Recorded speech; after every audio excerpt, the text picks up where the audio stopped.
एक विवाह ऐसा भी सीजन 2 का भाग 6। अब तक हमने पढ़ा है कि सुधीर ने बताया कि काजू घर आ गई है, तो तनु वापस घर जाने लगी।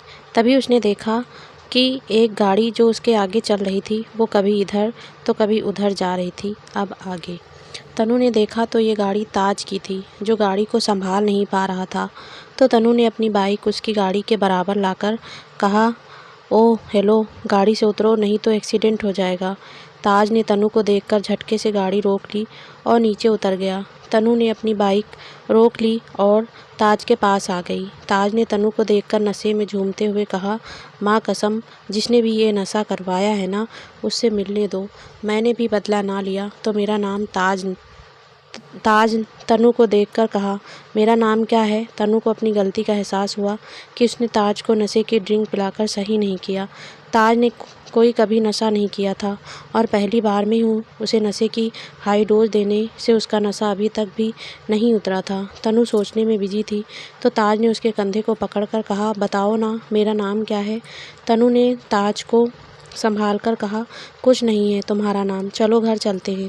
ताज ने अपने दिमाग पर जोर डालते हुए कहा, कुछ नहीं, मेरा नाम कुछ नहीं, कितना प्यारा नाम है ना।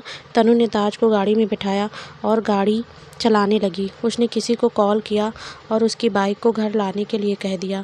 ताज तनु को गाड़ी चलाते देख बोला, यार तुम ना एकदम बिंदास लड़की हो। इंडिया में सब लड़कियां ऐसे हो जाएं तो कितना अच्छा रहे ना। तनु कुछ नहीं बोली तो ताज फिर बात चेंज करते हुए बोला, माँ कसम, जिसने भी मेरा ये हाल किया है ना, कल उसको मैं छोड़ूंगा नहीं। तनु ने ये सुना तो वो थूक गटकने लगी, लेकिन कुछ बोली नहीं। तनु ताज को जैसे तैसे घर ले आई और उसे उसके कमरे तक पहुंचाकर जल्दी से अपने कमरे में आ गई, जहां रूप, मनु और काजू बैठी बातें कर रही थी। तनु ने काजू को देखते ही गले से लगा लिया और बोली, मुझे लगा मैंने तुझे खो दिया। काजू तनु की पकड़ से छूटकर बोली, ऐसे मेरे से पीछा थोड़ी छूटेगा तेरा। काजू की बात पर तनु मुस्कुरा दी तो सब दोस्तें बात करने लगी। मोमो राज को घूर रही थी, लेकिन राज को कोई फ़र्क नहीं पड़ा। तो मोमो उठकर राज के पास आकर बैठ गई और उसके सामने रखे लैपटॉप को हटाकर एक और करती हुई बोली, बस करो ना, कितना काम करोगे।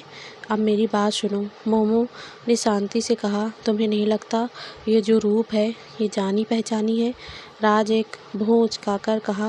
मोमो को देखते हुए बोला, क्या सुनूं। राज ने मोमो से नज़र फेर कर कहा, डोरा, फिर वही बात, मुझे तो कुछ जानी पहचानी नहीं लगती। मोमो ने राज की आंखों में देखते हुए कहा, मुझे रूप में निशा की झलक दिखाई देती है। निशा का नाम सुनते ही राज ने झट से मोमो को देखा तो मोमो ने आंखों को टिमटिमाते हुए हामी भरी। राज, डोरा, लगता है तुम्हारी तबीयत ठीक नहीं है। निशा यहाँ कैसे आ सकती है, वो तो बनारस में है ना। तुम आराम करो, तुम थक गई हो। लेकिन मोमो तो अपनी बात पर टिकी हुई थी। उसने उठते हुए कहा, तुम तो मेरी कोई बात सीरियस लेते ही नहीं हो। मैं अभी रूप से पता करके आती हूँ। मोमो जाने लगी तो राज भी उसके पीछे चल दिया। नीचे आकर मोमो सीधी किचन में गई और कुछ स्नैक्स लेकर काजू के कमरे की ओर बढ़ गई, जहाँ 4 लड़कियाँ अपनी मस्ती में मस्त थी। राज भी मोमो के साथ ही अंदर आ गया और रूप को देखने लगा। मोमो सबके पास गई और सबको स्नैक्स देने लगी। मोमो थोड़ी देर उनसे बात करती रही और फिर बातों ही बातों में उसने रूप से पूछा कि उसकी माँ का क्या नाम है। रूप ने बड़ी प्यारी आवाज़ में कहा, मेरी माँ का नाम रेशमी है। मोमो ने जब ये सुना तो उसने राज की ओर देखा। राज ने कंधे उचका दिए। मोमो ने रूप से अगला सवाल किया, घर कहाँ है बेटा आपका, कभी अपनी माँ से हमें भी मिलवाओ। रूप ने मुस्कुराते हुए कहा, घर तो हमारा देहरादून के एक छोटे से गांव में है, लेकिन माँ सिर्फ मेरी पढ़ाई के लिए यहाँ आई हैं। पापा हैं नहीं तो सब माँ को ही संभालना पड़ता है। मोमो आगे कुछ नहीं बोली। उसने बाकी नॉर्मल बातें करी और राज के साथ बाहर आ गई। मोमो सोफे पर बैठ गई तो राज ने मोमो को मजाक में कहा, मिल गई तसल्ली। मोमो ने कुछ नहीं कहा, वो चुपचाप बैठी रही तो राज अपने कमरे में चला गया। कुछ देर बाद रूप अपने घर चली गई। सबने उसे विदा किया तो रूप को बहुत अच्छा लगा कि इतने अमीर होकर भी सब कितना बड़ा दिल लिए हुए हैं। अगले दिन फिर से सबकी कॉलेज शुरू हो गई थी, लेकिन अब काजू तनु के साथ जिम जाने लगी थी, क्योंकि उसकी किडनैपिंग के बाद उसे भी लगा कि उसे आत्मनिर्भर बनना ही पड़ेगा। साथ में मनु भी जिम जाने लगी थी, लेकिन उसके लिए सज़ा दुगनी हो गई थी। पहले वो गौरी जी के साथ पूजा करती और फिर जिम जाती, इसीलिए सबसे ज़्यादा भागदौड़ उसको ही करनी पड़ती थी। 2 दिन बाद तनु कॉलेज से घर आई ही थी कि ताज अपने कमरे से बाहर आते हुए बोला, तनु क्या तुम मुझे बुक शॉप पर लेकर चल सकती हो? मुझे कुछ बुक्स लेनी है। तनु ने जाते हुए कहा, ऑनलाइन ले लो, मेरे पास टाइम नहीं है। तनु ने जैसे ही आगे कदम रखा तो पाया सबकी नज़रें उसकी ओर ही थी, तो उसने खींचते हुए कहा, जा रही हूँ ना, चेंज तो कर लूँ। गौरी जी तनु को घूर रही थी, तो तनु बिना किसी को देखे ही आगे बढ़कर कमरे में भाग गई। तनु के पीछे ही काजू अंदर आई तो गौरी जी ने कहा, काजू आज मुझे मेरी एक दोस्त के घर जाना है, जल्दी से फ्रेश होकर आजा, चलते हैं। काजू ने जाते हुए कहा, जो हुक्म मेरे आका। काजू और तनु एक साथ बाहर आई और जाने लगी तो ताज ने कहा, एक काम करते हैं, सब एक साथ चलते हैं, पहले मैं आप दोनों को छोड़ दूंगा, फिर हम चले जाएंगे। काजू ने ताज को घूरते हुए और नाटकीय अंदाज में कहा, तो फिर मेरी क्या ज़रूरत है, मैं यहीं रुक जाती हूँ। गौरी जी तू भी इनके साथ चली जाना, आते हुए मुझे लेकर आ जाना। काजू ने गौरी जी को मुंह लटकाए हुए देखा तो तनु ने काजू का हाथ पकड़कर कहा, हाँ ये सही रहेगा। किसी ने कुछ नहीं कहा तो ताज अपनी गाड़ी ले आया और सबको बैठाकर ले गया। ताज और तनु आगे बैठे थे जबकि काजू अपनी दादी के साथ पीछे थी। कुछ देर में गौरी जी उतरकर अपनी दोस्त के घर चली गई तो ताज ने बुक शॉप्स की ओर गाड़ी घुमा ली। गाड़ी में शांति थी क्योंकि तनु और काजू ताज के रहने से कोई बात नहीं कर रही थी, तो काजू ने अपने हेडफोन लगाए और गाने सुनने में मस्त हो गई, जबकि तनु बोर हो रही थी। तभी ताज ने कहा, वैसे वो बेटर ज़्यादा देर तक छुपा नहीं सका। तनु ने झट से ताज की ओर देखा तो ताज धीमे धीमे मुस्कुरा रहा था। तनु ने थोड़ी डरते हुए कहा, क्या मतलब? ताज ने मुस्कुराकर कहा, मतलब तुम काफ़ी समझदार हो, समझ गई होगी। तनु कुछ नहीं बोली, वो बाहर देखने लगी तो ताज ने आगे कहा, मैं अपने दुश्मनों से बदला बहुत बुरे तरीके से लेता हूँ और अब तो तुम मेरी दुश्मन बन चुकी हो, तो बदले के लिए तैयार हो जाओ। तनु ने निडर होकर कहा, हाँ तो मैं क्या डरती हूँ तुमसे? ताज मुस्कुराकर बोला, ये तो वक्त ही बताएगा कि तुम डरोगी या नहीं। तनु ने कुछ नहीं कहा। उसने एक नज़र काजू को देखा जो हेडफोन पहने खुद में ही मस्त थी। उसने कुछ नहीं सुना था, वो बाहर देखने में मग्न थी। ताज ने तनु की बताई हुई शॉप पर गाड़ी रोकी और उस ओर बढ़ गया तो तनु भी काजू का हाथ पकड़कर वहां जाने लगी। तनु ने काजू का हाथ ऐसे पकड़ा था मानो वो कोई छोटी बच्ची हो और उसे छोड़ते ही वो भाग जाएगी, लेकिन काजू तो काजू थी। तनु धीरे धीरे शॉप की ओर बढ़ती जा रही थी और काजू इधर उधर देख रही थी। तभी उसे जैनिल दिखाई दिया तो उसने तनु से अपना हाथ छुड़ाया और बोली, तू चल, मैं आती हूँ। तनु कुछ समझ पाती उससे पहले ही काजू वहाँ से चली गई। ताज शॉप पर खड़ा तनु को देखते हुए मुस्कुराकर सोच रहा था, आओ मैडम, आज आपको डर का सामना करवाता हूँ। तनु ताज की ओर बढ़ गई जबकि काजू जैनिल की ओर बढ़ गई, जो जल्दी इधर उधर देखते हुए जा रहा था मानो किसी से बच रहा हो। काजू जैनिल के पीछे चली गई थी और यहाँ तनु ताज के पास आ गई जो शॉपकीपर से बात कर रहा था। तनु वहाँ आकर खड़ी हो गई और काजू पर नज़र रखने लगी। तभी शॉपकीपर ने कहा, सर, तो आप जो बुक लेना चाहते हैं वो अभी कुछ देर में आने वाली है, तब तक आप अंदर बैठ जाइए। शॉपकीपर तनु को जानता था क्योंकि उनकी सब बुक्स वहीं से जाती थी, तो उसने तनु को अंदर आने के लिए कह दिया। तनु जाना तो नहीं चाहती थी लेकिन तेज़ धूप की वजह से वो पक चुकी थी, इसीलिए अंदर चली गई और काजू को फ़ोन लगाया, लेकिन काजू ने फ़ोन नहीं उठाया तो तनु ने गुस्से से फ़ोन को घूरा। ताज तनु को देखने लगा। दोनों एक छोटे से कमरे में बैठे थे जहाँ जगह जगह किताबें रखी थी। एक बेंच थी जिस पर ताज आराम से बैठा तनु को घूर रहा था। तनु ने घूर कर ताज को देखते हुए गुस्से से कहा, क्या है? ताज ने शरारती अंदाज में कहा, सोच रहा हूँ मार दिया जाए या छोड़ दिया जाए। ताज ये कहकर खड़ा हो गया और तनु की ओर बढ़ने लगा, लेकिन तनु बिना डरे ऐसे ही खड़ी रही। तो ताज तनु के पास आकर उसकी कमर पर हाथ रखकर झटके से उसे अपनी ओर खींच लिया। तनु को ताज से ये अपेक्षा नहीं थी। वो सोच रही थी कि वो सिर्फ बात करेगा, लेकिन ताज के दिमाग में तो कुछ और ही चल रहा था। तनु अब ताज के बेहद करीब थी। ताज की गर्म सांसें तनु को डरा रही थी। तनु का दिल जोरों से धड़कने लगा था। उसे समझ नहीं आया कि उसे क्या करना चाहिए। काजू के ऐसे जाने से गुस्सा तो उसे पहले ही आ रहा था। अब ताज की इस हरकत से तनु के सोचने की शक्ति भी छीड़ हो गई थी। तभी तनु ने झटके से ताज को धक्का देकर पीछे कर दिया। ताज 2 कदम पीछे हो गया और मुस्कुराकर बोला, क्या हुआ, डर गई तुम? तनु ने उंगली दिखाकर ताज को गुस्से से कुछ कहना चाहा, लेकिन ताज ने तनु के हाथ को कलाई से पकड़कर उसकी कमर से लगा दिया और खुद उसके पीछे से उसके चेहरे के करीब आकर बोला, उंगली मत दिखाया करो, आई डोंट लाइक इट। तनु ने हाथ छुड़ाने की कोशिश करी, लेकिन ताज के आगे उसका ट्रक नहीं चला, उसका बस नहीं चला। ताज अच्छा खासा जिम करने वाला और एक इंस्पेक्टर था जो बहुत ज़्यादा मेहनत से यहाँ तक आया था। तनु का ट्रक कैसे चलता? तनु ने कोशिश करी, लेकिन कुछ नहीं हुआ।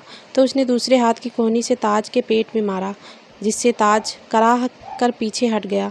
तो तनु ने झट से मुड़कर उससे उंगली दिखाते हुए कहा, दूर रहो मुझसे, तुम जैसे लड़कों को मैं अच्छी तरह से जानती हूँ।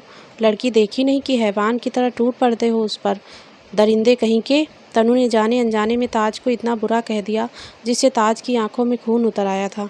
तनु ये कहकर झट से वहाँ बाहर आ गई और काजू को ढूंढने लगी। ताज के कानों में अब तनु के कहे शब्द गूंजने लगे थे, दरिंदे कहीं के। ताज ने अपने सिर को पकड़ लिया, उसकी आंखें लाल हो चुकी थी और वही शब्द उसके कानों में बार बार गूंज रहा था, दरिंदे कहीं के। ताज की हालत ऐसी हो गई मानो किसी ने उसकी दुखती रंग पर हाथ रख दिया हो। ताज वहाँ से उठ खड़ा हुआ और बाहर आकर तनु को ढूंढने लगा। काजू ने देखा जैनिल जैसे चल रहा था मानो वो किसी से भाग रहा हो। काजू झट से जैनिल के सामने आकर खड़ी हो गई और किसी बच्चे की तरह बोली, हाय कैसे हो? जैनिल ने काजू की बात पर कोई ध्यान नहीं दिया और वो आगे बढ़ गया, लेकिन काजू कहाँ मानने वाली थी। उसने जैनिल का हाथ पकड़कर कहा, अरे मैं तुमसे बात कर रही हूँ। जैनिल काजू के हाथ पकड़ने से गुस्से में आ गया। उसने काजू का हाथ झटक दिया और गुस्से से बोला, तुम्हें समझ नहीं आता क्या? कितनी बार कहूँ दूर रहो मुझसे। काजू जैनिल के तेज बोलने से कांप गई और धीरे से बोली, वो मैं तो। जैनिल ने फिर तेज आवाज़ में कहा, देखो दूर रहो मुझसे वरना मारी जाओगी, जाओ यहाँ से। जैनिल के तेज बोलने से वहाँ भीड़ इकट्ठा हो गई थी। काजू की आंखों में आंसू आ गए और वो उसके मुलायम और कोमल गालों पर लुढ़क गए, लेकिन जैनिल को कोई फ़र्क नहीं पड़ा। वो वहाँ से चला गया। काजू रोते रोते वहाँ से एक झील के पास आ गई जो शहर के बीच में सुंदरता के लिए बनाई गई थी, मतलब कृत्रिम झील। काजू वहाँ बैठ गई और पानी को देखने लगी। अब वो रो नहीं रही थी। तभी एक लड़का उसके पास आकर बैठ गया। काजू ने उसे नहीं देखा तो लड़का बोला, ऐसा ही है। वो उसके बोलते ही काजू ने उसे देखा तो वो उसे देखा देखा सा लगा। काजू सोचने लगी। तभी लड़के ने हाथ आगे बढ़ाते हुए कहा, हाय मैं मानव। काजू ने मानव को घूरते हुए कहा, हाँ तो मैं क्या करूँ? तुम्हें जानवर दिखाई दे रही हूँ, मैं भी तो मानव ही हूँ। काजू की बात पर मानव ज़ोर ज़ोर से हंसने लगा तो काजू ने फिर उसे गुस्से से घूरा। मानव ने हंसी रोकते हुए कहा, मेरा नाम मानव है। काजू, ओह ठीक है, तो मैं क्या करूं? मानव, तुमने मुझे पहचाना नहीं? काजू ने फिर सोचते हुए कहा, देखा तो था लेकिन याद नहीं कहाँ देखा था। मानव ने उंगली को घुमाते हुए कहा, मॉल में मोबाइल खरीदते हुए। तुमने एक नज़र मुझ पर भी डाली थी। काजू ने तेज़ आवाज़ में कहा, ओह हाँ याद आया। मानव, हाँ मैं जैनिल का दोस्त हूँ। जैनिल का नाम सुनते ही काजू फिर चुप हो गई। तो मानव ने काजू से कहा, उसकी तरफ से मैं माफ़ी मांगता हूँ। वो हमेशा से ऐसा ही है, न जाने कितना कुछ सहा है उसने। काजू ने मानव को देखकर कहा, इसीलिए तो मैं उससे बात करना चाहती हूँ। न जाने मुझे क्यों उसका दर्द खुद में महसूस होता है, लगता है कि उसका दर्द मुझसे जुड़ा है। काजू ने मानव को हैरानी से कहा, तुम तो उसकी दोस्त हो ना, सब जानते होगे, बताओ मुझे क्या दिक्कत है उसे? मानव ने उदासी से कहा, मैं नहीं जानता, वो किसी को कुछ नहीं बताता। बस मैं इतना जानता हूँ कि उसका भाई उसकी हर खुशी को छीन लेता है, फिर वो चाहे किसी चीज़ से मिली हो या इंसान से। काजू चुप हो गई तो मानव ने आगे कहा, जैनिल का दिल इतना बड़ा है कि वो उसके भाई के लिए आज भी कुछ गलत नहीं सोचता, वरना अगर जैनिल चाहे तो एक बार में ही विकास की अकल ठिकाने लगा दे, लेकिन वो कुछ नहीं करता है। काजू ने मुंह बनाकर कहा, अभी मुझे इतना सुनाकर गया है, दिल का अच्छा कैसे हो सकता है? मानव खड़ा हो गया और बोला, चलो दिखाता हूँ। तुम पल भर उससे जो गुस्सा किया है, तुम पर जो उसने गुस्सा किया है, उसकी सज़ा खुद को कैसे दे रहा है वो। काजू भी उठकर मानो के साथ साथ चल पड़ी। जैनिल काजू पर गुस्सा करके चला गया था तो काजू के पास मानो आया और उसे जैनिल के बारे में कुछ बात की। अब दोनों जैनिल के पास जा रहे थे। काजू ने चलते हुए कहा, मैं ज़्यादा दूर नहीं जा सकती, मेरी बहन मुझे ढूंढ रही होगी। मानो ने हंसते हुए कहा, तुम फिर भाग कर आई ही क्यों? काजू ने एक भूँ उचकाकर कहा, फिर क्या मतलब है मानो? अरे उस दिन भी तो तुम भाग कर आई थी और फिर अचानक से भाग गई थी। मैं बात करना चाह रहा था लेकिन तुम रुकी ही नहीं। काजू ने कुछ नहीं कहा तो मानो रुक गया और बोला, वो देखो क्या कर रहा है वो। काजू ने देखा जैनिल एक छोटे से ग्राउंड की बड़ी सी दीवार पर मुक्के बरसा रहा था, जिससे उसके हाथ पर कुछ खून आने लगा था। काजू जल्दी से भाग कर गई और जैनिल को गुस्सा होकर देखने लगी। चूँकि जैनिल उसे देख चुका था लेकिन फिर भी वो रुका नहीं, तो काजू ने अपना हाथ बीच में कर दिया, जिससे जैनिल रुक तो गया लेकिन अब वो काजू को पहले की तरह ही घूर रहा था। तो काजू ने उसके गाल पर एक ज़ोरदार थप्पड़ रख दिया। काजू ने ऐसा क्यों किया कोई नहीं जानता था। जैनिल जो कुछ देर पहले गुस्से में था, अब हैरानी से काजू को देखने लगा और मानो मुंह खोले दोनों को देखकर सोच रहा था कि क्या लड़की है, अभी तो रो रही थी और अब इतनी हिम्मत आ गई कि खुद ही शेर के मुंह में चली गई। काजू ने जैनिल को गुस्से से देखते हुए कहा, आइंदा अगर ऐसी हरकत करी, अपने आप को हर्ट किया तो मार डालूंगी तुम्हें, समझे? जैनिल को अब भी समझ नहीं आया कि काजू ने ऐसा क्यों किया। तभी मानो उसके पास आ गया और बोला, ये तुमने क्या किया? काजू ने सिर खुजाते हुए कहा, पता नहीं, लेकिन मुझे इस पर गुस्सा आया और फिर ये हो गया। जैनिल तो अब भी काजू की हरकतों को देख रहा था। तभी काजू का फ़ोन बजा। फ़ोन तनु का था। तो काजू ने कान में लगाकर कहा, हाँ बोल तनु। तनु साथ बदतमीजी कर रहा था तो मैंने उसे बहुत कुछ सुना दिया। सामने से तनु ने कहा, काजू जल्दी से वापस आ, उस ताज की तो। मेरे काजू ने हैरानी से कहा, ताज ने बदतमीजी करी? ताज का नाम सुनते ही जैनिल और मानो के कान खड़े हो गए। वे एक दूसरे को देखने लगे। काजू बिना कुछ बोले ही वहाँ से चली गई। तनु जैसे ही शॉप से बाहर आई तो मौसम ख़राब हो चुका था। अभी जहाँ थोड़ी देर पहले धूप थी, अब घने काले बादल हो गए थे और आंधियाँ चलने लगी थी। अब सड़कों पर बहुत कम लोग आ जा रहे थे। तनु भी सड़क के किनारे पर चल रही थी। तभी पीछे से तेज़ी से एक गाड़ी आई और धड़ाक से तनु के सामने रुक गई। तनु को समझ पाती उससे पहले ही ताज ने उसे गाड़ी के अंदर खींच लिया और गाड़ी भगाने लगा।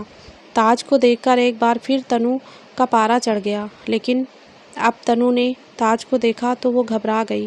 ताज का चेहरा टमाटर की तरह लाल और आंखें तीखी लाल मिर्च जैसी लग रही थी। तनु ने एक नज़र ताज को देखकर कहा, गाड़ी रोको।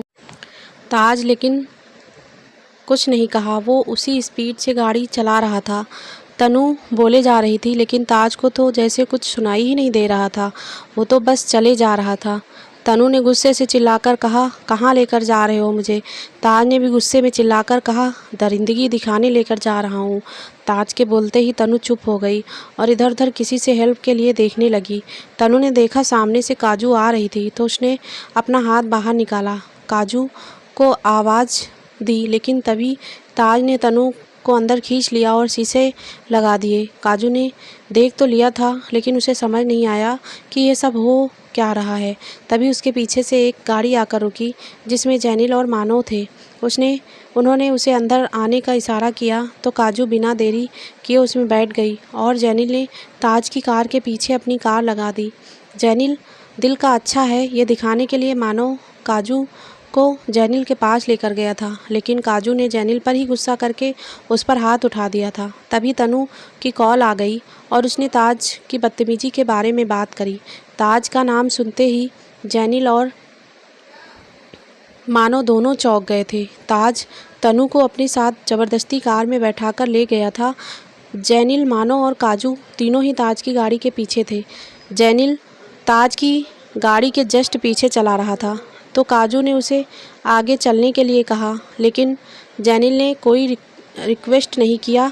तो काजू ने तेज़ आवाज़ में कहा, तुम्हें सुनाई नहीं दे रहा है क्या? मेरी बहन है, उसके साथ वो ज़बरदस्ती उसे लेकर जा रहा है। काजू की बात सुनकर जैनिल ने भी उससे गुस्से से काजू को देखते हुए कहा, वो इस वक्त गुस्से में है और वो एक पुलिस इंस्पेक्टर है। तुम्हारी बहन ने ज़रूर कुछ ऐसा कहा होगा कि उसे गुस्सा आ गया। काजू एकदम से चुप हो गई और फिर अचानक से जेनिल और मानो को घूरते हुए बोली, तुम दोनों ताज को कैसे जानते हो? काजू ने घबराकर दोनों को बारी बारी से देखा तो मानो काजू को देख मुस्कुरा दिया। काजू ने गुस्से से और घबराते हुए कहा, तुम लोग हम दोनों बहनों को किडनैप करके ले जा रहे हो?